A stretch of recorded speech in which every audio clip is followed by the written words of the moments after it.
positions, and you also, may have to live in certain areas or might be subjected to other sorts of restrictions about the spreading of your religion.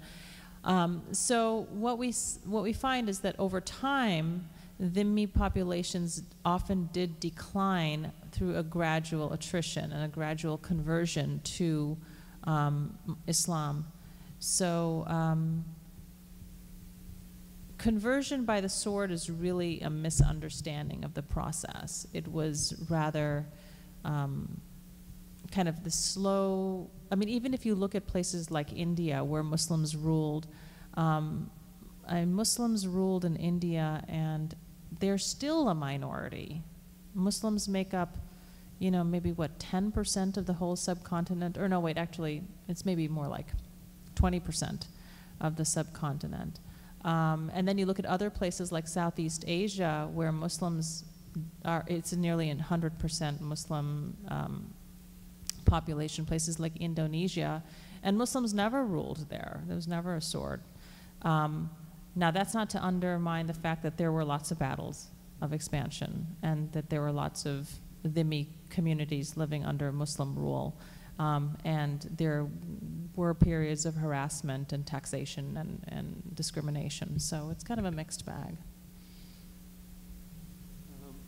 How would you, each of you, describe your own decision-making process? All of our traditions, we all have connections with arenas of violence around the world. Both religiously, personally, politically, and so on, including the United States.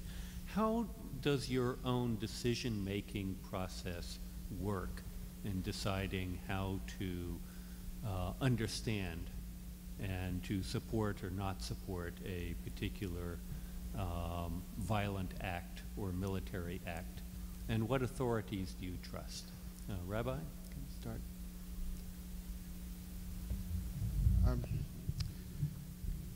Generally, I leave it to people who are smarter than I am to figure out what is a milchemet chovah, what is obligatory violence. But other than those three.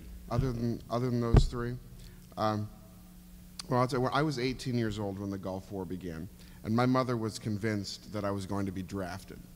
Now, I had to tell her, first of all, that there was no draft, and that the last person they wanted was, a myopic, flat-footed, balding Jewish kid from Ohio. That is not Uncle Sam's finest. But and really, in conversations with my parents, they were saying, "Oh, move to Canada," and I said, this called into question not only my own patriotism, but my own understanding of the universe around me. Is that I believe firmly that that there are things worth dying for. And that part of faith is the recognition that there is something in the universe greater than ourselves. And even that tension between self-preservation and recognizing that in some instances it is better to sacrifice for the sake of something else. I would lay down my life for my children in an instant. When I was 18 years old, I never would have thought of that. So I tend to think about violence as something that I'm lucky in my time on earth. I've never been into a fight. I've never been in a fist fight. It's remarkable. I guess I am a pacifist. But I tend to think along the lines of what Dr. Azam mentioned before. If Canada was invading the United States, that would be something different. That I tend to think of as that we today, I live in a country that is quite safe. We're surrounded by oceans and friendly neighbors who the only harm that they want from us is to get us onto the metric system or come work here. That's really the only thing. Then I look at the state of Israel, where I have lived and where I was when the second Gulf War started, and I think, what, if even though I'm too old now, that if I would move to Israel and join the army. That I think that there are certain things that are worth dying for, and that, in my mind, the defense of innocence is is worth a commitment deeper than words. Yeah, I think kind of the big challenge, although that's a huge challenge, is not only to ask the question, what is worth dying for? The real challenge is what is worth killing for. And that's a complicated. I always kind of remember the conversation I had with my son when he was joining the military. I was, washing dishes in the kitchen, kind of relaxing after a good meal. And he came over and told me, "Dad, I'm going to join the Army, and if they kill me, don't worry." I said, "Well, son, if they kill you, actually, I don't have to worry much. After that, there's just a funeral to take care of, and then all my other problems are solved. Because, you won't give me any more trouble." But basically, I'll tell you something. My concern is not if they kill you. My concern is if you have to kill somebody. Because I don't think you have what it takes to do that and stay more or less as you are now. And I really like you as you are now. So it becomes a very difficult issue.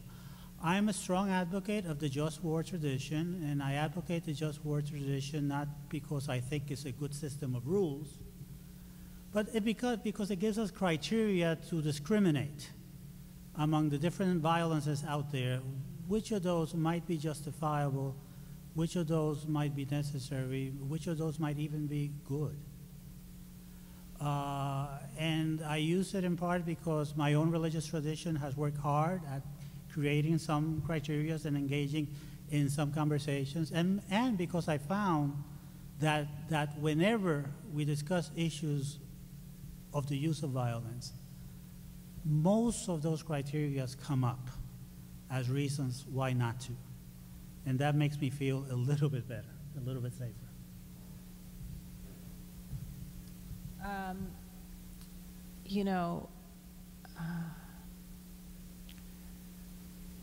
I had all these answers while I was listening to them, and then somehow, like, everything has slipped away.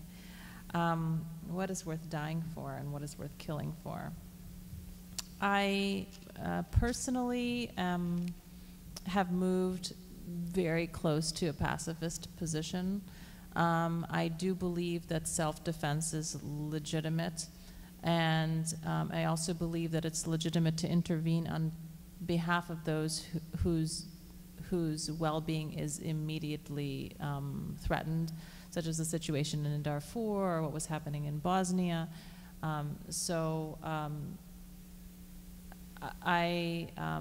I think the situation in Palestine, Israel is very complicated because, I understand the sense of danger and threat that both sides feel. And, there's killing of innocents, as I see it, on both sides, and there's a culture of violence that is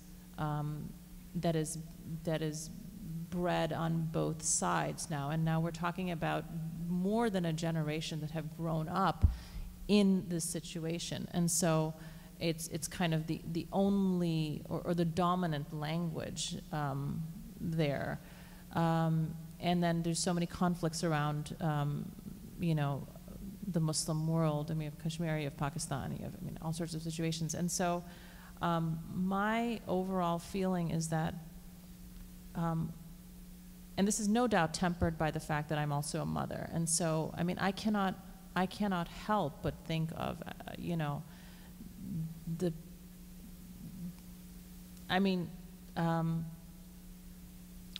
we send our people off to war in Iraq, and these young people die, or maybe older people too die, and then they leave behind their families, and then they leave behind their parents, and then they leave behind. And if they don't actually die, they're maimed, and we don't have a society that really is able to care for all of the fallout.